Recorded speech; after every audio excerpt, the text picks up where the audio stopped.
الحمد للہ وکفا والصلاة والسلام علی عبادہ الذین اصطفیٰ خصوصاً علی افضلہم وخاتم النبیین محمد الامین وعلی آلہ وصحبہ اجمعین اما بعد فاعوذ باللہ من الشیطان الرجیم بسم اللہ الرحمن الرحیم اللہ نور السماوات والارض مثل نورہ کمشکاۃ فیہا مصباح المصباح فی زجاجہ الزجاجۃ کأنہا کوکب دری یوقد من شجرۃ مبارکۃ زیتونۃ لا شرقیۃ ولا غربیہ یکاد زیتہا یضیء ولو لم تمسسہ نار نور علی نور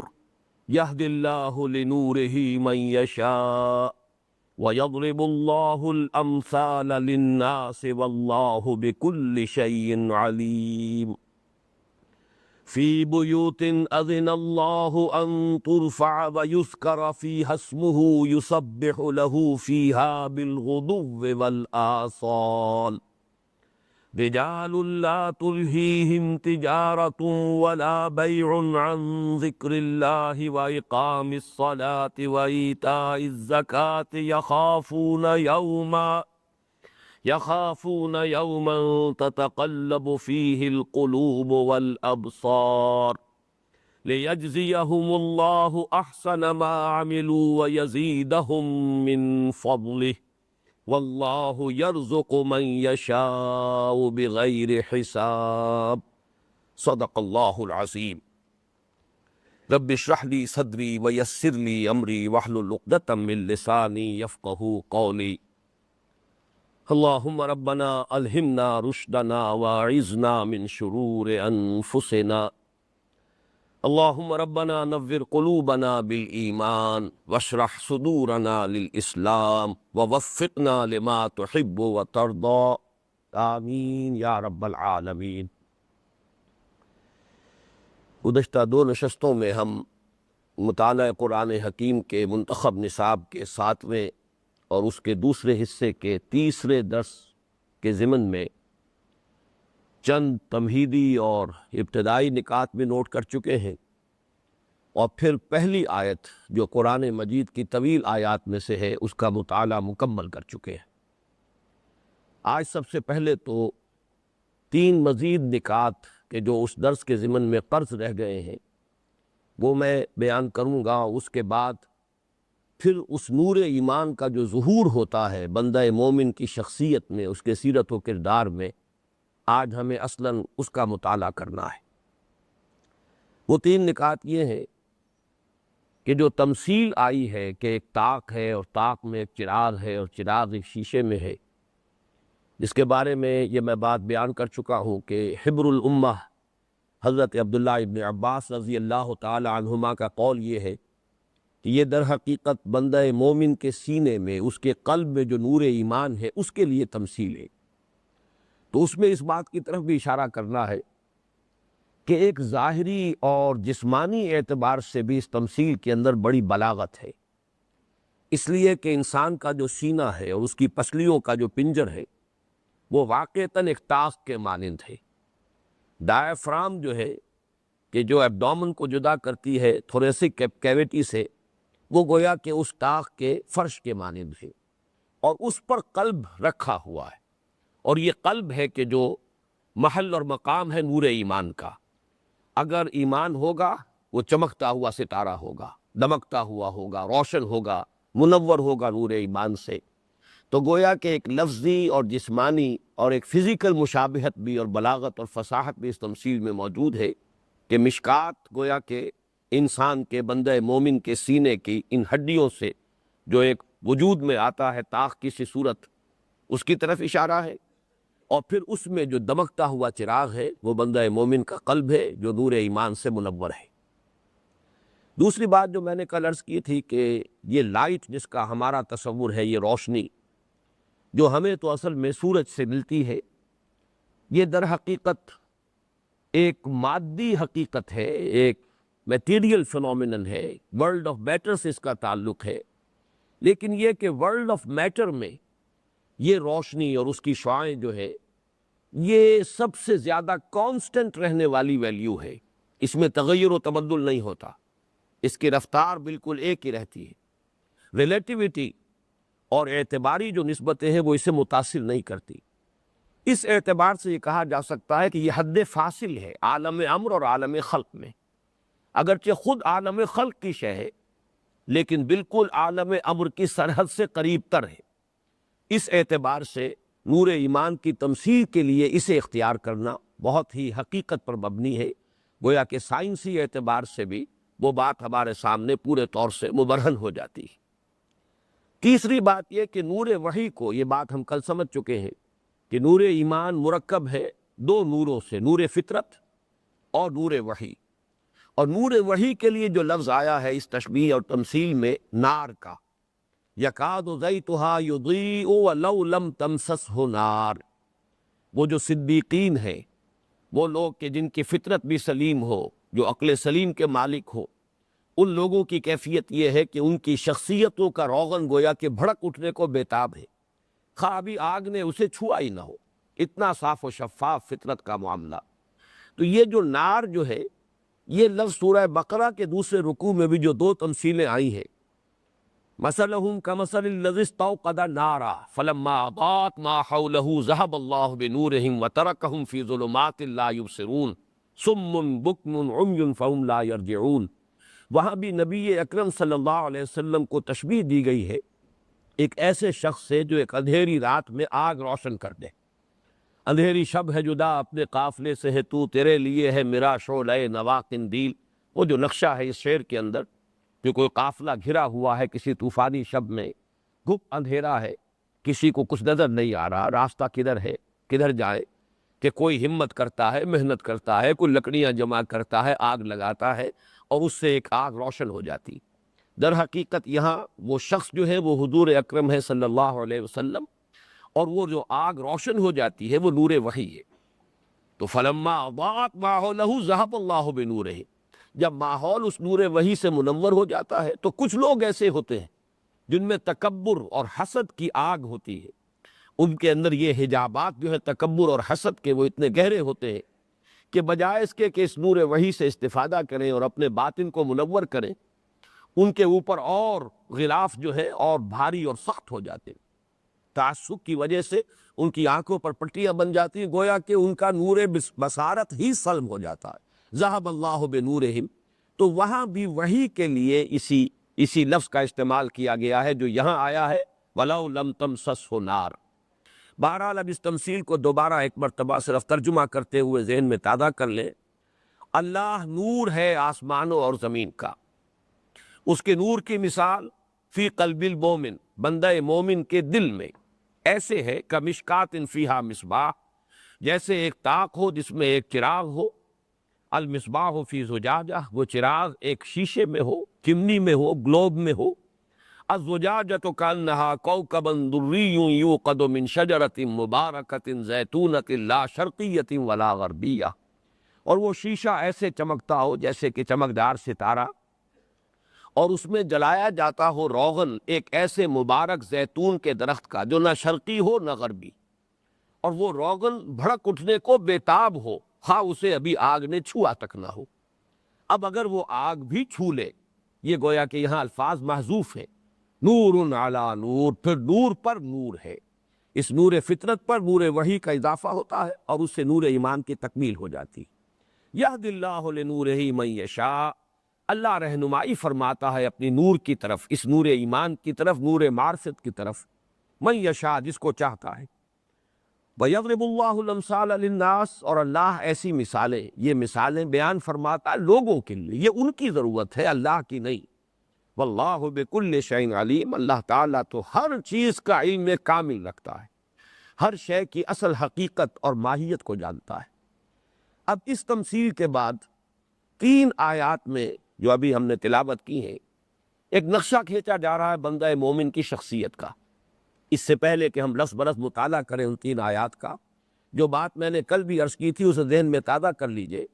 کہ یہ جو ہمارے 2 دروس ہیں، ایمان کی حقیقت اور ماہیت کو بیان کرنے کے لیے دو اسلوب جو قرآن مجید میں آئے، جن میں سے ایک کی نمائندگی ہوئی سورہ آل عمران کی آیات 190 تا 195 سے، اور دوسرے اسلوب کی نمائندگی ہو رہی ہے ان آیات مبارکہ سے جن کا اس وقت ہم مطالعہ کر رہے ہیں۔ ان میں ہم یہ دیکھتے ہیں کہ دونوں مقامات پر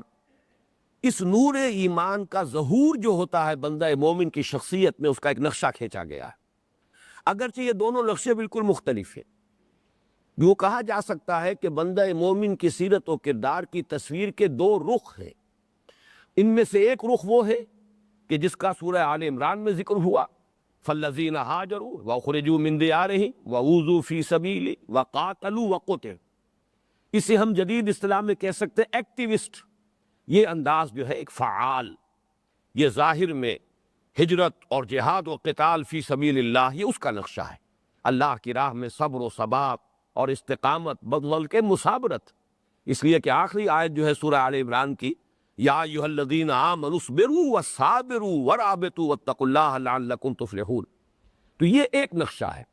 دین کی سربلندی کے لیے، اللہ کی غیرت اور حمیت میں،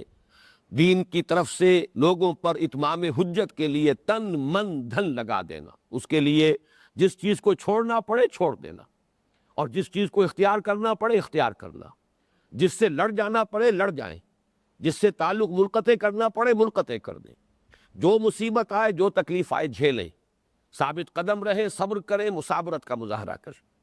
اور دوسری شخصیت جو ہے وہ ہے جس کے اندر ذکر، شغل، اللہ تعالیٰ کی تسبیح، مناجات، دعا، نماز، زکوٰۃ، یہ ایک دوسرا رخ ہے۔ اور بندہ مومن کی ظاہری شخصیت، اب میں نے لفظ کا اضافہ کیا، نوٹ کی، ظاہری شخصیت کی بھی تکمیل تصویر کے ان دونوں رخوں کو جمع کر کے ہوتی ہے۔ ابھی میں نے عرض کیا ظاہری، اس لیے کہ ایک تھرڈ ڈائمنشن بھی ہے، جیسے کہ ہمارا کانسیپٹ اسپیس کے بارے میں 3 ڈائمنشنل اسپیس، کوئی بھی جگہ ہوگی اس کا طول اور عرض، اور پھر یہ کہ اس کی یا بلندی اور یا اس کی گہرائی، یہ تھرڈ ڈائمنشن ہے۔ تو بندہ مومن کی شخصیت کی بھی ایک تیسری ڈائمنشن ہے، وہ اس کے باطنی احساسات ہیں۔ وہ رخ آئے گا اگلا جو درس سورہ تغابن، اس کے دوسرے رکوع میں، وہاں بھی ایمان کی تشریح ہوگی پہلے رکوع میں، اور دوسرے رکوع میں ایمان کے مظاہر، ایمان کا ظہور، ایمان کے ثمرات، ایمان کے نتائج، اس شجرہ طیبہ میں جو پھل لگتے ہیں، جو برگ و بار آتے ہیں، ان کا ذکر، اور ان میں خاص طور پر یہ ایسوٹیرک ایلیمنٹ جسے کہا جائے گا، یہ باطنی رخ جو ہے بندہ مومن کی شخصیت کا، اس کے باطنی احساسات کیا ہوتے ہیں، اس کا نقطہ نگاہ کیا ہوتا ہے، اس کا زاویہ نگاہ کیا ہوتا ہے، یہ تیسرا رخ آ کر تب جا کر بندہ مومن کی شخصیت کی تصویر مکمل ہمارے سامنے آئے گی۔ یہ جو 2 دروس ہے، سابقہ درس اور یہ درس، اس میں ایک بات اور نوٹ کر لینے کی ہے کہ جیسے کہ ہم نے یہ دیکھا ہے کہ وہاں حصول ایمان کے ضمن میں بھی وہ دوسرا راستہ، خارج کا مشاہدہ، خارج کا مطالعہ، اس پر غور و فکر، پھر جسے ڈسکرسیو نالج کہا جاتا ہے، درجہ بدرجہ، قدم بقدم آگے بڑھنا، فطرت اور فطن پر عقل کی رہنمائی، اور اس میں درجہ بدرجہ آگے بڑھتے ہوئے عقلی ایمان، سمعی ایمان، وہاں تک پہنچنا۔ تو جیسا کہ میں نے کل عرض کیا تھا، یہ ایکسٹروورٹس کا معاملہ ہے، لہذا وہاں جو بندہ مومن کی شخصیت کے مظاہر بیان ہوئے وہ بھی خارج سے متعلق ہے۔ اس کی شخصیت کیا، وہ پہلو، فعالیت جس میں ہے، جس میں سعی و جہد ہے، جس میں صبر و مثابرت ہے، جس میں مقابلہ ہے، جس میں جہاد اور قتال ہے۔ اور یہاں چونکہ دوسرا رخ سامنے آ رہا ہے، یہ ہے وہ انٹروورٹس کا معاملہ، یہ دروں بینی والا معاملہ، لہذا یہاں شخصیت کا رخ بھی وہ آ رہا ہے جس میں آپ کو خلوت گزینی، مسجدوں میں جانا، اعتکاف کرنا، اللہ کے نام کی مالا جپنا، اس کا ذکر کرنا، تسبیح و مناجات کرنا۔ تو اس اعتبار سے حصول ایمان کے جو 2 مختلف راستے تھے جن پر گزشتہ نشستوں میں تفصیلی گفتگو ہو چکی ہے، ان سے جو ایمان حاصل ہوتا ہے، اس کے جو ثمرات و نتائج ہیں، ان میں بھی یہ تھوڑا تھوڑا فرق ہے۔ البتہ یہ نوٹ کر لیجئے، جیسا کہ میں نے عرض کیا ہے کہ تصویر مکمل ہوگی دونوں رخوں سے، لیکن اس سے پہلے جیسا کہ میں عرض کر چکا ہوں مختلف مواقع پر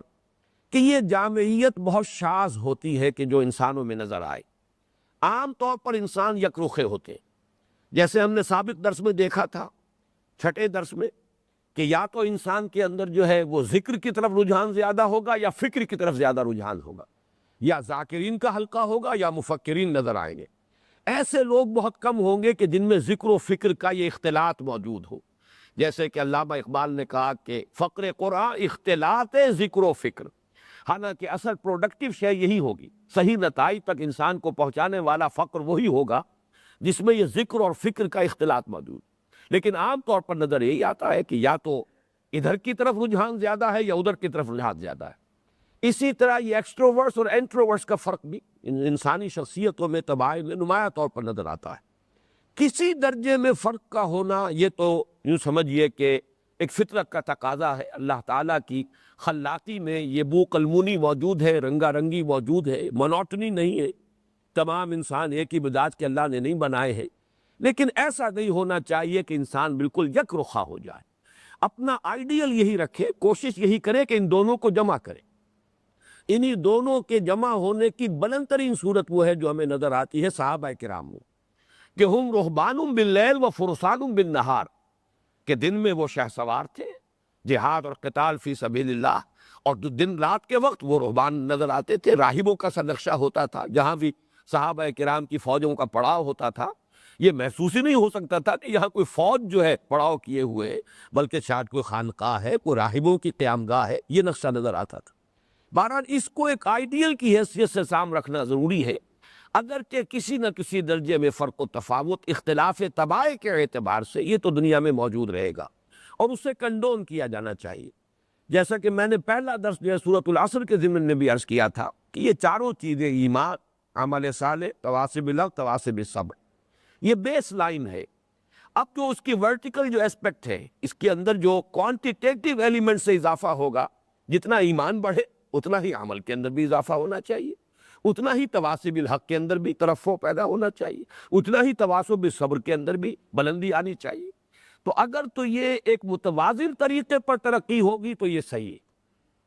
اگرچہ کسی درجے میں کمی بیشی وہاں بھی اختلاف طباع کے اعتبار سے، کہ کچھ لوگوں کو ایمان کے ساتھ اور ذاتی اپنے افعال و اعمال کی طرف زیادہ رجحان ہو اور تواصب الحق اور تواصب بالصبر کی طرف اتنی زیادہ توجہ نہ ہو، یا کچھ لوگوں کا طبعی رجحان جو ہے وہ وہی ایکسٹروورٹس جو فعال طباع ہوں گی، ان کا تواصب الحق اور تواصب بالصبر کی طرف رجحان زیادہ ہوگا، بھاگ دوڑ زیادہ کریں گے، دعوت و تبلیغ اور جہاد و قتال فی سبیل اللہ میں زیادہ نمایاں نظر آئے گے، جبکہ وہ پہلی طرف جو ہے معاملہ اتنا اونچا نہیں ہوگا۔ تو کسی درجے میں کمی بیشی یہ کنڈون کی جا سکتی ہے، اور یہ در حقیقت اللہ تعالیٰ کی خلاقی کے مظاہر ہے۔ لیکن اگر بے انتہا فرق و تفاوت ہو جائے کہ ایک اعتبار سے تو انسان جو ہے ایمان بالغیب کی بجائے بھی ایمان بالشہادہ کی حصول کی کوشش کر رہا ہے، مراقبوں کی انتہا ہو گئی ہے، مجاہدے ہو رہے ہیں، دوسری طرف یہ ہے کہ بے غیرتی کا یہ عالم ہے کہ ماحول میں باطل کا بول بالا ہو رہا ہے اور انہیں فکر نہیں،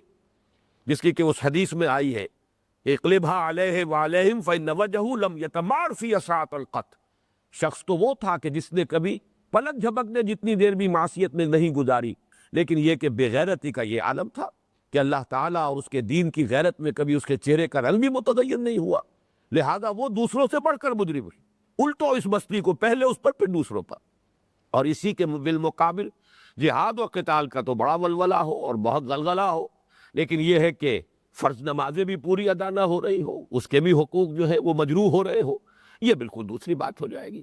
تو یہ میں آج عرض کرنا چاہتا تھا کہ یہ 3 ڈائمینشنل کانسیپٹ سامنے رہے، اور ظاہری شخصیت کے بھی یہ 2 ڈائمینشنز جو سورہ آل عمران اور یہ سورہ نور کے جو ہمارے یہ دروس ہیں ان سے سامنے آتے ہیں، ان تینوں سے ایک جامع شخصیت جو ہے وہ ہمارے سامنے رہے، اور وہ ہمارا آئیڈیل۔ اب آئیے ان آیات کا لس بلس مطالعہ کریں۔ فی بیوت اذن اللہ ان ترفع ویذکر فیہا اسمہ یسبح لہ فیہا بالغدو والآصال، ان گھروں میں کہ جن کے لیے اللہ نے حکم دیا ہے کہ انہیں بلند کیا جائے اور نام لیا جائے، یاد کیا جائے ان میں اس کا نام، وہ تسبیح کرتے ہیں اس کی، یسبح لہ فیہا، اس میں، بالغدو والآصال، صبح کے وقت بھی اور شام کے اوقات میں بھی۔ اب یہ گویا کہ ان کا نمایاں ترین وصف ہے کہ جو سامنے آ رہا ہے، نور ایمان سے جن کے سینے اور قلوب منور ہیں، ان کی شخصیت کا ایک نمایاں وصف یہ ہوگا۔ بیوتن سے یہ بھی مراد لیا گیا ہے کہ مساجد جو ہیں وہ تو اس میں شامل ہے ہی، لیکن عام گھر بھی، وہ گھر جن میں اللہ کا بندہ جو ہے اللہ کا نام لیتا ہے، بلکہ پسندیدہ یہ ہے کہ نوافل جو ہے وہ تو گھروں میں ادا کیے جائیں، اور مسجدوں کو صرف جو فرض نماز ہے اس کے لیے خاص کیا جائے۔ صحابہ کرام کا، حضور کا معمول یہ تھا، اور حضور نے فرمایا بھی ہے کہ اپنے گھروں کو مقبرے نہ بنا لو،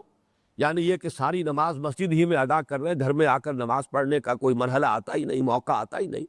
تو ایک رائے یہ بھی ہے کہ یہاں بیوت سے مراد صرف مساجد نہیں بلکہ سب گھر ہیں، اہل ایمان کے گھر بھی شامل ہے اور اللہ کے گھر بھی شامل ہے، لیکن زیادہ رائے یہی ہے کہ اس سے مراد مساجد ہے۔ پھر اس کے ضمن میں بھی ایک رائے یہ ہے کہ مساجد میں کچھ مخصوص مساجد، بیت اللہ ہے، مسجد حرام، اسی طرح مسجد اقصیٰ ہے، وہ مساجد جو خاص طور پر جن کی بڑی اہمیت ہے، فضیلت ہے۔ لیکن اکثر لوگوں کی رائے یہ ہے، اور یہاں میں پھر کوٹ کر رہا ہوں حبر الامہ حضرت عبداللہ ابن عباس رضی اللہ تعالی عنہما کو، ان کے نزدیک اس سے مراد عام مساجد ہے، بلکہ بڑے پیارے الفاظ ہیں جو امام رازی نے ان کے نقل کیے ہیں، المساجد بیوت اللہ فی الارض ہی تضیء لأہل السماء کما تضیء النجوم لأہل الارض۔ یہ جو مسجدیں ہیں روئے ارضی پر، یہ اللہ کے گھر ہیں سب کے سب، اور یہ چمکتی ہے آسمان والوں کے لیے۔ آسمان والے جو ہے جب دیکھتے ہیں زمین کو تو اس زمین کے اندر یہ مساجد دمکتی ہیں، روشن ہوتی ہیں،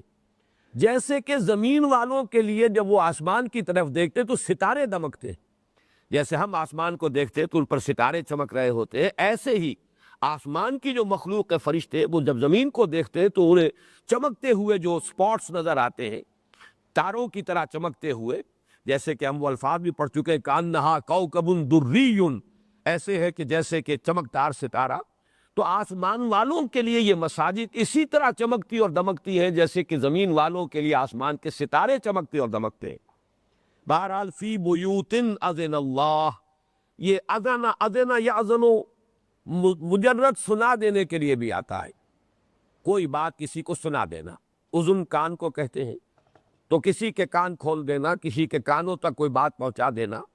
پھر اذن جو ہے خاص طور پر کسی کام کی اجازت کے لیے لفظ مستعمل ہے، عام طور پر زیادہ جو ہے اس کا استعمال اسی کے لیے ہے کہ کسی چیز کے لیے اجازت دی جائے، لیکن یہ حکم کے معنی میں بھی آتا ہے، یہاں یہ اس معنی میں آتا ہے، یہ آیا ہے کہ اذن اللہ ان ترفع، اللہ نے حکم دیا ہے ان گھروں کے بارے میں کہ انہیں بلند کیا جائے۔ ترفع سے بھی مراد ایک تو یہ بھی ہے عام تعمیر، اس لیے کہ جب تعمیر کی جاتی ہے تو رفتہ رفتہ جو اس کی دیواریں ہیں وہ بلند کی جاتی ہے، جو جیسے سورۃ البقرہ میں آیا ہے وَإِذْ يَرْفَعُ إِبْرَاهِيمُ الْقَوَاعِدَ مِنَ الْبَيْتِ وَإِسْمَاعِيلُ، جب کہ بنیادوں کو اٹھا رہے تھے، ہمارے گھر کی بنیادوں کو اٹھا رہے تھے، بلند کر رہے تھے ابراہیم اور اسماعیل علیہ السلام۔ تو محض تعبیر کے لیے بھی یہ لفظ آ جائے گا، لیکن یہ کہ اس میں یقیناً مراد ہے ایک تو تعظیم و توقیر، اللہ کے گھروں کی تعظیم ہونی چاہیے، ان کی توقیر ہونی چاہیے۔ پھر تطہیر، جیسے کہ قرآن مجید میں دو جگہ، سورۃ البقرہ میں بھی اسی مقام پر اور سورہ حج میں بھی آیا ہے، ان طہر بیتی للطائفین والقائمین والرکع السجود، یہ سورہ حج میں واحد کے صیغے میں آیا، اس لیے کہ وہاں خطاب صرف حضرت ابراہیم سے ہے، اور سورہ بقرہ میں حضرت ابراہیم اور حضرت اسماعیل علیہ السلام دونوں سے خطاب ہے، تو تثنیہ کا صیغہ ان طہرا بیتی للطائفین والعاکفین والرکع السجود۔ تو تطہیر جو ہے ظاہری نجاست سے بھی پاک و صاف رکھنا، باطنی نجاست یعنی شرک کی آلودگی سے اس کی حفاظت کرنا، اس کو پاک و صاف رکھنا۔ پھر تعظیم، جیسے کہ مجھے جب میں یہ نوٹ کر رہا تھا تو یاد آئی دعا جو ہے، جو حضرات ابھی حج کر کے آئے ہیں انہیں یہ یاد ہوگی دعا، کہ بیت اللہ پر جیسے ہی نظر پڑے، پہلی نظر جب پڑے تو فوراً جو دعا مانگنا مسنون ہے، وہ یہ ہے کہ اللہم زد بیتک ھذا تشریفا و تعظیما و تکریما، اے اللہ اپنے اس گھر کی تشریف و تکریم و تعظیم میں اور اضافہ فرما۔ تو یہ تعظیم و تکریم اور توقیر جو ہے اللہ کے گھروں کی، یہ بھی اس سے مراد ہے۔ اور یہ کہ رفع کرنا، بلند کرنا ظاہری اعتبار سے بھی مراد ہے، اگرچہ کوئی ظاہری شان و شوکت اور خاص طور پر اس میں تزئین و آرائش اور اس میں تکلفات سے کام لینا پسندیدہ نہیں ہے، لیکن یہ چیز بہرحال پسندیدہ ہے، مطلوب ہے کہ مسلمانوں کی جس بستی میں اللہ کا گھر تعمیر کیا جائے وہ اس بستی میں نمایاں نظر آنا چاہیے، معلوم ہو کہ یہ اس کا کوئی مرکزی جگہ ہے، یہ اس پوری جس کو آپ کہتے ہیں کہ اس آبادی میں پریزائڈنگ پوزیشن میں ہے یہ گھر، اللہ کا گھر، وہ اس طریقے سے نمایاں نظر آ رہا ہو۔ اس اعتبار سے مادی اور ظاہری اعتبار سے بھی اللہ کے ان گھروں کا بلند ہونا جو ہے وہ پسندیدہ اور مطلوب ہے۔ اگرچہ خام خواہ کی آرائش اور زیبائش اور اس میں تصنع اور تزیین، اس کے اوپر اس میں تکلف اور تصنع سے کام لینا یہ پسندیدہ نہیں ہے۔ بڑا پیارا شعر ہے اقبال کا کہ میں ناخوش و بیزار ہوں مرمر کے سلوں سے، میرے لیے مٹی کا حرم اور بنا دو۔ وہ مسجد نبوی جو ہے جو کچی تھی اور جس پر صرف کھجور کے پتوں کی چھت پڑی ہوئی تھی، جب بارش ہوتی تھی تو وہ ٹپکتی تھی، اور صحن جو ہے اس کا مسجد کا فرش جو ہے وہ کیچڑ کی شکل اختیار کر لیتا تھا، وہ مسجد کہیں مبارک تھی، اور وہ مسجد تھی جس کی بنیاد تقویٰ پر تھی، وہ مسجد تھی جس سے کہ ایک عالمی انقلاب جو ہے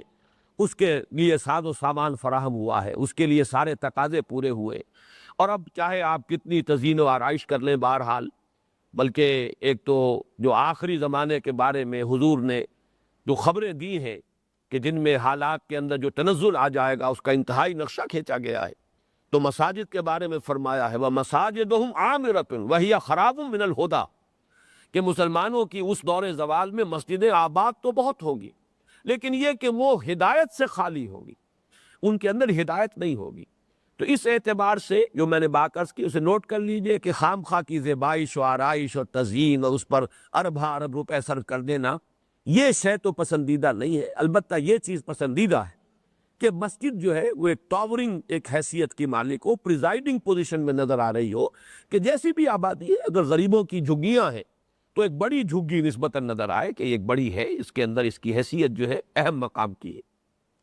فی بیوت اذن اللہ ان ترفع ویذکر فیہا اسمہ، اللہ کے نام کے ذکر سے مراد اللہ کا ذکر ہے۔ اس کی وجہ صاف ہے کہ اللہ تعالیٰ کے ساتھ ہمارا جو بھی ذہنی اور قلبی رشتہ ہے وہ اس کے ناموں کے حوالے سے، ذات باری تعالیٰ اس کی کنہ ہماری پہنچ سے اور ہمارے تصور سے، ہمارے وہم سے، ہمارے تخیل سے، ہمارے فہم سے، ما وراء وراء الورا ثم وراء الورا ثم وراء الورا، ایمان باللہ کے لیے ہمارے پاس واسطہ اور ذریعہ صرف اللہ کے نام ہے۔ اسی لیے ایمان مجمل کے الفاظ یہ ہے کہ آمنت باللہ کما ہوا باسمائہ و صفاتہ، میں اللہ کو مانتا ہوں، میں ایمان لایا اللہ پر جیسا کہ وہ اپنے اسماء و صفات سے ظاہر ہے۔ تو یذکر فیہا اسمہ،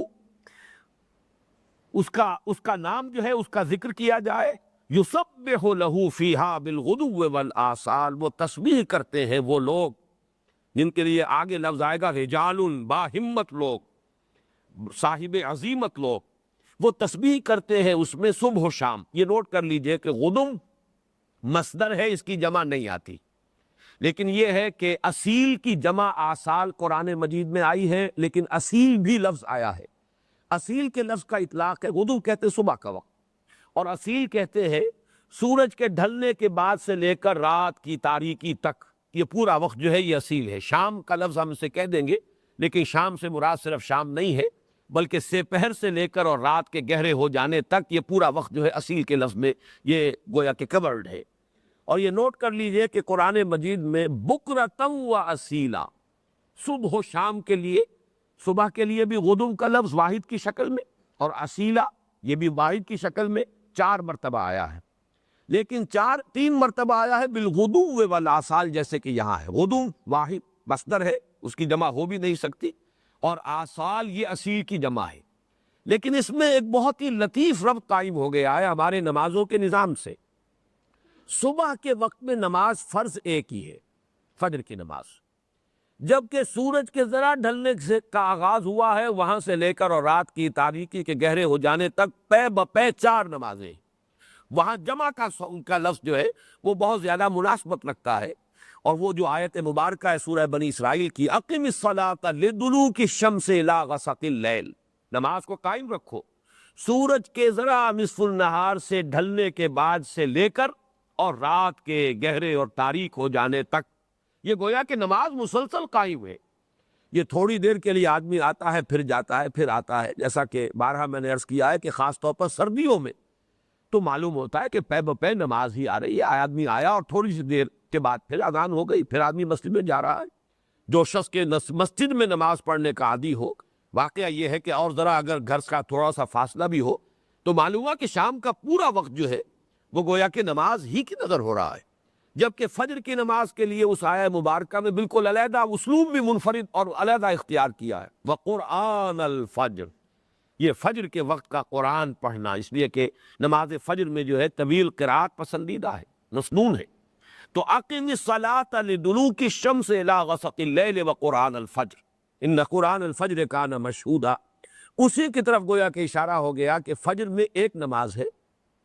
اگرچہ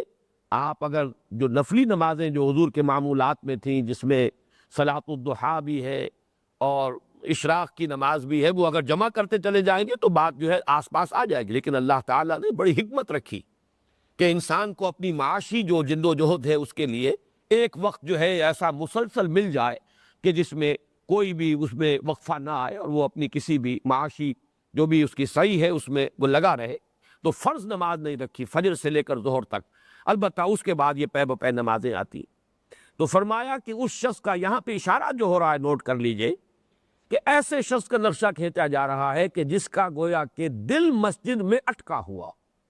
یہ الفاظ وہ ہیں جو اس حدیث میں آئے ہیں جو بڑی مشہور حدیث ہے، متفق علیہ ہے، بخاری اور مسلم دونوں میں موجود ہے، جس میں کہ حضرت ابو ہریرہ رضی اللہ تعالیٰ عنہ روایت فرماتے ہیں کہ حضور نے ارشاد فرمایا سبعۃ یظلھم اللہ فی ظلہ یوم لا ظل الا ظلہ، 7 قسم کے لوگ وہ ہیں جنہیں اللہ تعالیٰ حشر کے میدان میں یوم قیامت کو خاص اپنے سائے میں جگہ دے گا، جبکہ اس کے سائے کے سوا کوئی سایہ نہیں ہوگا۔ ان میں پہلے نمبر پر ہے امام عادل، ایک ایسا امام صاحب اختیار شخص جو مسلمانوں کے اجتماعی معاملات کا امین ہے اور وہ عدل کرتا ہے، امام عادل۔ اور دوسرے نمبر پر وہ شاب نشا فی عبادت اللہ، وہ نوجوان در جوانی توبہ کردن شیوہ پیغمبریس، وہ نوجوان کہ جس نے اپنی جوانی جو ہے اللہ تعالیٰ کی عبادت کی نظر کی ہو۔ تیسرے نمبر پر وَرَجُلٌ قَلْبُهُ مُعَلَّقٌ بِالْمَسَاجِدِ، تیسرا شخص وہ ہے جس کا دل مسجدوں میں اٹکا ہوتا ہے، گویا کہ مسجد سے باہر وہ نکلتا ہے تو اپنی طبیعت پر جبر کر کے ایک ضرورت کے لیے، جیسے درجے کا فرق تو ہوگا، فرق مراتب ذہن میں رکھیے، انسان بیت الخلاء میں بھی جاتا ہے اپنی مجبوری کے لیے، احتیاج ہے، ضروری ہے، ہوائی جو ضروریاں ہیں، لیکن یہ کہ بہرحال وہاں انسان اس کو وہ جگہ کوئی پسند نہیں ہے، وہاں پر زیادہ دیر ٹھہرنا اسے پسند نہیں ہے۔ اسی طریقے سے مسجد سے جو تقابل کریں گے تو یہ دنیا کا معاملہ اسی درجے میں آئے گا کہ جو واقع کر اللہ تعالیٰ کی معرفت کی چاشنی جسے حاصل ہو گئی ہو، اس کا دل تو اٹکا رہے گا مسجد میں، وہ چاہے گا باہر نکلے گا تو ماہی بے آب جسے آپ کہتے ہیں کہ جس طرح مچھلی جو ہے پانی سے باہر نکال لی جائے، اسی طرح کی کیفیت اس کی ہوگی۔ وہ گویا کہ ایک شدید مجبوری کے تحت، ضروریات زندگی ہے، بال بچوں کا پیٹ پالنا ہے، دکان ہے یا کوئی اور معاملہ ہے، اس کے اندر اسے لگنا ہے، یا اپنی گھریلو جو ضروریات ہیں ان کو پورا کرنے کے لیے تو وہ نکلتا تو ہے لیکن دل وہی اٹکا رہتا۔ وَرَجُلٌ قَلْبُهُ مُعَلَّقٌ بِالْمَسَاجِدِ، باقی ہے کہ یہ وہ 4 اور بھی سن لیجئے۔ وَرَجُلَانِ تَحَابَّا فِي اللَّهِ اجْتَمَعَا عَلَيْهِ وَتَفَرَّقَا عَلَيْهِ، چوتھے نمبر پر وہ 2 اشخاص جو خالص اللہ کے لیے ایک دوسرے سے محبت کرتے ہو، لوجہ اللہ، اسی پر جمع ہو اسی پر جدا ہو۔ وَرَجُلٌ دَعَتْهُ امْرَأَةٌ ذَاتُ مَنْصَبٍ وَجَمَالٍ فَقَالَ إِنِّي أَخَافُ اللَّهَ، اور وہ شخص کہ جسے کوئی عورت کہ جو حسب نسب والی بھی ہو اور حسن و جمال والی بھی ہو گناہ کی دعوت دے، لیکن وہ کہے کہ نہیں میں اللہ سے ڈرتا ہوں، مجھے اللہ کا خوف ہے۔ پھر وہ شخص وَرَجُلٌ تصدق بصدقة فاخفاها حتى لا تعلم شماله ما تنفق یمینہ، وہ شخص کہ جو ایک صدقہ دیتا اللہ کی راہ میں، مال خرچ کرتا ہے لیکن اس درجے اخفا سے کام لیتا ہے کہ جو کچھ اس کا داہنا ہاتھ دے رہا ہوتا ہے بائیں ہاتھ کو اس کی خبر نہیں ہوتی۔ اور آخری بات ہے وَرَجُلٌ ذَكَرَ اللَّهَ خَالِيًا فَفَاضَتْ عَيْنَاهُ، اور وہ شخص کہ جو خلوت میں ہو اور اس کو اللہ یاد آئے اور اس کی آنکھوں میں سے آنسو بہنے لگے، لیکن خلوت میں، جلوت میں نہیں، لوگوں میں نہیں، یہ خلوت کے اندر یہ کیفیت ہو۔ یہ ہے کہ وہ 7 افراد، ان میں جیسا کہ میں نے عرض کیا نمبر 3 پر وَرَجُلٌ قَلْبُهُ مُعَلَّقٌ بِالْمَسَاجِدِ، وہی نقشہ یہاں ہے، فِي بُيُوتٍ أَذِنَ اللَّهُ أَن تُرْفَعَ وَيُذْكَرَ فِيهَا اسْمُهُ يُسَبِّحُ لَهُ فِيهَا بِالْغُدُوِّ وَالْآصَالِ رِجَالٌ لَا تُلْهِيهِمْ تِجَارَةٌ وَلَا بَيْعٌ عَن ذِكْرِ اللَّهِ وَإِقَامِ الصَّلَاةِ وَإِيتَاءِ الزَّكَاةِ، وہ جواں ہمت لوگ، وہ مرد، وہ جواں مرد کہ جنہیں غافل نہیں کر پاتی نہ کوئی تجارت، کوئی کاروبار دنیاوی، نہ کوئی سودا، کہ عین وقت نماز کا جو وقت ہے اور کوئی سودا ہو رہا ہے اور بڑا اٹریکٹیو سودا ہے، کوئی بہت ہی اچھا بارگین ہے، آدمی چاہتا ہے کہ اب یہ ہو ہی جائے، چاہے وہ نماز میری جو ہے جماعت نکلی جا رہی ہو، یہ امتحان ہے جو اللہ تعالیٰ قدم قدم پر لوگوں کے لے لیتا ہے۔ لیکن وہ باہمت لوگ، صاحب عزم و ہمت لوگ کہ جنہیں کوئی کاروبار دنیاوی، کوئی تجارت اور کوئی سودا نہ پاس رکھ سکے، نہ غافل کر سکے اللہ کی یاد سے اور نماز کے قائم کرنے سے اور زکوٰۃ کے ادا کرنے سے، یہ استقامت عبادات پر۔ تو یہاں جیسا کہ میں عرض کر چکا ہوں تفصیل سے، یہاں وہ نقشہ سامنے لایا جائے عبادات کا، ذکر کا، تسبیح کا، مناجات کا، اللہ سے دعا کرنے کا۔ یہ حلاوت دعا و مناجات سے جو لوگ اس کے لذت آشنا ہو جائیں، حلاوت آشنا ہو جائیں، پھر نماز اور زکوٰۃ پر استقامت اور مداومت فرمایا۔ اور یہ ذرا نوٹ کر لیجئے کہ یہی الفاظ آئے ہیں سورہ منافقون کے دوسرے رکوع میں، یا ایھا الذین آمنوا لا تلھکم اموالکم ولا اولادکم عن ذکر اللہ۔ در حقیقت یہ اللہ تعالیٰ کی یاد سے غفلت اور اللہ تعالیٰ کی یاد کی سب سے منظم اور کامل صورت نماز ہے، نہ غافل کر پائے تمہیں اللہ کی یاد سے تمہارے اموال اور تمہاری اولاد۔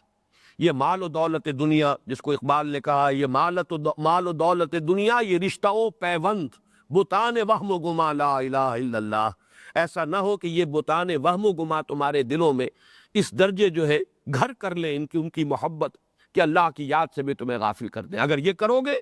تو پھر نفاق کی چھوت لگ جائے گی۔ جیسے انسان کی اگر صحت کمزور ہو اور اس کا اپنا ڈیفنس جو ہے وہ کمزور پڑ چکا ہو، ریزسٹنس کمزور ہو، ریزسٹنس کم ہو جائے، تو پھر جراثیم حملہ آور ہو جاتے ہیں، ورنہ جراثیم انسان کا کچھ نہیں بگاڑ سکتے۔ اسی طرح نفاق کے جراثیم حملہ آور ہوتے کب؟ جبکہ قلب انسان جو ہے وہ یاد الہی سے غافل ہو جائے۔ لا تلھکم اموالکم ولا اولادکم عن ذکر اللہ ومن یفعل ذلک فاولئک هم الخاسرون۔ جو یہ کریں گے پھر وہ خسارے میں پڑ کر رہیں گے۔ اب اگلے الفاظ پر غور کیجئے، یخافون یوما تتقلب فیہ القلوب والابصار۔ یہ سب کچھ کر کے بھی وہ ڈرتے رہتے ہیں، لرزاں و ترساں رہتے ہیں اس دن کے خیال سے جس دن کے نگاہیں اور دل الٹ جائیں۔ یہ بہت اہم نقطہ ہے کہ ایک ہوتا ہے انسان کو اگر اللہ نے کچھ توفیق عطا کر دی ہے، نیکی کی، خیر کی، عبادات کی، تو ایک استغنا سا پیدا ہو جائے، عجب پیدا ہو جائے اپنے تقویٰ پر، اپنی نیکی پر، اپنے اتباع سنت پر۔ ایک یہ ہے کہ جتنا انسان اس میں بڑھے اتنا ہی اللہ تعالیٰ کی خشیت اور اس کے خوف میں بھی اضافہ ہوتا چلا جائے۔ یہ ہے در حقیقت اصل تقویٰ کا جو مظہر ہوگا، ورنہ معلوم ہوگا کہ کوئی پیتھولوجیکل کنڈیشن ہے، کوئی بیماری کی کیفیت ہے۔ یہ صورت تقویٰ ہے، حقیقت تقویٰ نہیں۔ حقیقت تقویٰ جو ہے کہ جتنا ہی انسان ترقی کرتا چلا جائے، جیسے کہ شیخ سعدی نے بہترین مثال دی ہے کہ درخت پر جب پھل آ جاتا ہے تو شاخیں جھک جاتی ہیں۔ یہ جھک جانا جو ہے، مثمر جو شاخ ہوگی وہ بجائے اس کے کہ اوپر کو اٹھے وہ نیچے جھکے گی۔ تو تواضع کا پیدا ہونا اور خشیت اور خشوع اللہ کے لیے بڑھ جانا، یہ ہے در حقیقت جو اصل تقویٰ ہوگا اس کی نشانی۔ اور اس میں بھی ایک خاص نقطہ ہے، اسے نوٹ کر لیجئے کہ یہ جو انٹروورٹس ہوتے ہیں، ایکسٹروورٹس کا مزاج یہ ہوتا ہے کہ وہ اپنے اندر جھانکتے ہی نہیں۔ جو خالص ایکسٹروورٹ ہوگا اس کو تو ساری دلچسپی خارج کی دنیا سے۔ اگر فرض کیجئے کہ اسے کسی کام میں ناکامی ہو جاتی ہے تو اس کے اسباب بھی خارج میں تلاش کرے گا، کبھی اپنے اندر جھانک کر نہیں دیکھے گا کہ مجھ سے تو کوئی غلطی نہیں ہو گئی، اس نے یہ کر دیا، اس نے یہ کر دیا، اس نے یہ معاملہ بگاڑ دیا، وہ یوں آڑے آ گیا، فلاں حادثہ پیش آ گیا، لہذا میں ناکام ہو گیا۔ اور ایک وہ شخص ہوتا ہے دروبی، انٹروورٹ، وہ اس کی ہمیشہ توجہ اپنے باطن کی طرف ہوتی ہے، وہ غور کرتا رہتا ہے، اور ایسے شخص کے لیے ہمیشہ اپنی خامیاں، اپنی کوتاہیاں، اپنی کمزوریاں جو ہے اس کے سامنے رہیں گی۔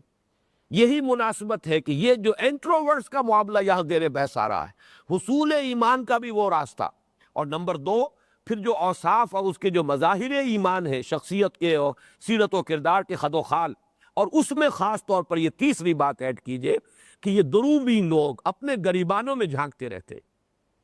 اسی کو بعض اشعار میں لوگوں نے نمایاں کیا ہے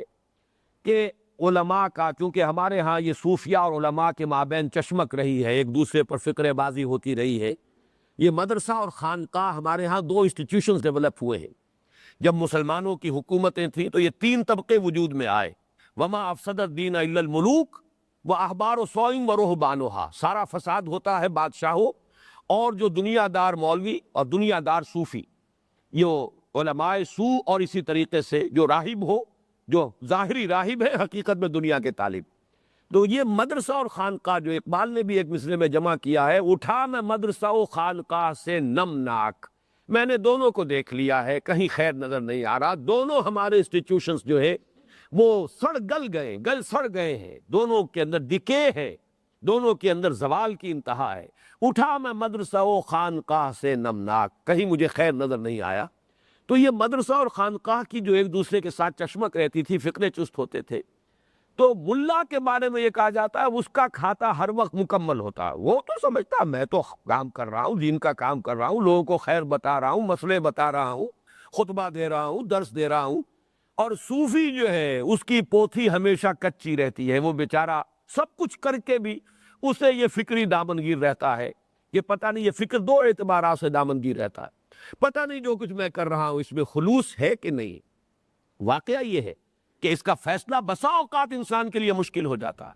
اس لیے کہ جتنی آپ کے اندر باریک بینی پیدا ہو جائے گی اتنا ہی آپ کو اپنے نقائص کا اور اپنے عیوب کا علم ہوگا، جتنا آپ اپنے اندر جھانکیں گے اتنی ہی آپ کو اپنی کمزوریاں نظر آئیں گی۔ تو پھر انسان محسوس کرتا ہے کہ میں اگرچہ بہت کچھ کر رہا ہوں، لیکن یہ کہ پتہ نہیں اس میں خلوص شامل ہے یا نہیں، اور اگر خلوص نہیں ہے تو لینے کے دینے پڑ جائیں گے، یہ نیکی نہیں، یہ خیر نہیں، یہ بھلائی نہیں، یہ اعمال صالحہ نہیں، تو شرک قرار کو آئے گا۔ من صلی یرائی فقد اشرکا ومن صام یرائی فقد اشرکا ومن تصدق یرائی فقد اشرکا، جس نے دکھاوے کے لیے نماز پڑھی اس نے شرک کیا، جس نے دکھاوے کے لیے روزہ رکھا اس نے شرک کیا، جس نے دکھاوے کے لیے صدقہ و خیرات کا معاملہ کیا اس نے شرک کیا۔ تو یہ فکر دامنگیر رہتی۔ دوسری فکر یہ دامنگیر رہتی ہے کہ آج تو اللہ نے توفیق دی ہے، پتہ نہیں کل کیا حشر ہو، کوئی کہیں پاؤں پھسل جائے۔ بڑے بڑے لوگوں کے معاملات ہوئے ہیں، بلعام بن باورہ کا ذکر سورہ اعراف میں ہے، وہ شخص آتیناہ آیاتنا، جسے ہم نے اپنی آیات عطا کی تھی،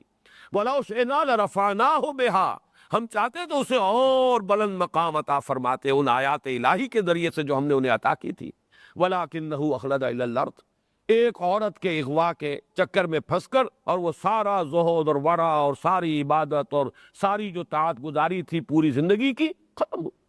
تو یہ ہے کہ پتہ نہیں کوئی حادثہ ہو جائے۔ تو یہاں وہ نقشہ جو ہے، وہ ایسوٹیرک ایلیمنٹ جو میں نے کہا تھا، وہ یہاں پر آیا ہے اس اعتبار سے، یخافون یومن، یہ سب کچھ کر کے بھی لرزاں و ترساں، ان کے خشوع اور خضوع میں، ان کی خشیت اور ان کے خوف میں اضافہ ہوتا چلا جاتا ہے۔ یخافون یومن تتقلب فیہ القلوب والابصار، یہ اس قیامت کے دن کی سختی اور ہولناکی کا، جس میں دل الٹ جائیں گے، آنکھیں الٹ جائیں گی، نگاہیں پتھرا جائیں گی۔ لِيَجْزِيَهُمُ اللَّهُ أَحْسَنَ مَا عَمِلُوا، یہاں لام جو ہے یہ لام عاقبت کہلاتا ہے، یعنی جس کا نتیجہ یہ نکلے گا، یہ لام علت نہیں ہے بلکہ یہ لام عاقبت ہے۔ یہ کام جو ہے سارا جو نقشہ کھینچا گیا، اس کا جو عاقبت، اس کا جو نتیجہ نکلے گا وہ کیا ہے؟ لِيَجْزِيَهُمُ اللَّهُ أَحْسَنَ مَا عَمِلُوا، تاکہ بدلہ دے انہیں اللہ ان کے اعمال کا بہترین، احسن، عمدہ سے عمدہ، بہتر سے بہتر جو بدلہ عطا فرمائے، وَيَزِيدَهُم مِّن فَضْلِهِ، اور پھر مزید اضافہ کرے اس میں اپنے فضل سے۔ ایک ہے جزا اعمال کی مناسبت سے ہوگی،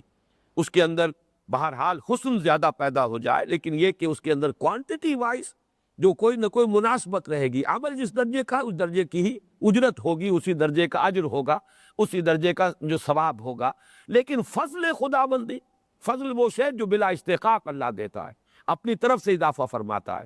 اس کے لیے کوئی حساب کتاب نہیں ہے۔ واللہ یرزق من یشاء بغیر حساب، یہ جہاں تک فضل کا تعلق ہے وہ تو اللہ تعالیٰ دیتا ہے جس کو چاہتا ہے، بے حد و حساب، بلا نہایت۔ اس کے ہاں پھر کیلکولیشنز کا معاملہ نہیں ہے، اس کے ہاں ناپ تول کا معاملہ اس کے فضل کے معاملے میں نہیں ہے۔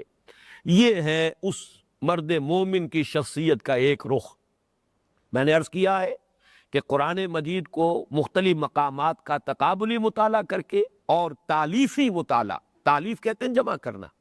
کہ مختلف مقامات پر کیا کیا نقشے آئے ہیں سیرت و کردار کے، کیا کیا جھلکیاں دکھائی گئی اس کیریکٹر کی، کہ جو پسندیدہ ہے، مطلوب ہے، مرد مومن جسے اقبال کہتا ہے، یا بندہ مومن کی شخصیت کے جو خد و خال ہیں، اس کے کیا اوصاف ہیں۔ اس میں ایک نقشہ سورہ آل عمران کی آیات 190 تا 195 والے درس میں ہے، دوسرا نقشہ یہ ہے کہ جو ہم نے ابھی مطالعہ کیا ہے، ان دونوں سے مل کر بھی اصل میں سرفیس وجود میں آئی ہے۔ سرفیس کی دو ڈائمنشنز ہیں، ایک اس کی لینتھ ہے، ایک بریڈتھ ہے۔ یہ دونوں ڈائمنشن بھی ابھی سرفیس ہے، ظاہر ہے، جو سامنے نظر آنے والا نقشہ ہے۔ جہاد و قتال فی سبیل اللہ وہ بھی نظر آنے والی شے ہے۔ مسجدوں سے ایک دلی رغبت ہے، مسجدوں میں اعتکاف ہے، انسان بیٹھ رہا ہے، اللہ کا نام لے رہا ہے، اس کے نام کی مالا جپ رہا ہے، دعا و مناجات میں ہے، نماز ہے، اقام الصلاۃ و ایتاء الزکاۃ، اور یہ تو ظاہر آنے والی چیزیں، نظر آنے والی چیزیں ہیں۔ نماز فرض جو ہے اعلانیہ ادا کی جاتی ہے، باجماعت ادا کی جاتی ہے، یہ سب چیزیں بھی ظاہر ہونے والی۔ تو ظاہری شخصیت جس کو میں سرفس سے تعبیر کر رہا ہوں، اس کے بھی یہ دو ڈائمنشنز ہے۔ اور تیسرا ڈائمنشن ہوگا وہ کہ جس کا ذکر اگلے درس میں آئے گا سورہ تغابن میں۔ بارک اللہ لی و لکم فی القرآن العظیم و نفعنی و ایاکم بالآیات والذکر الحکیم۔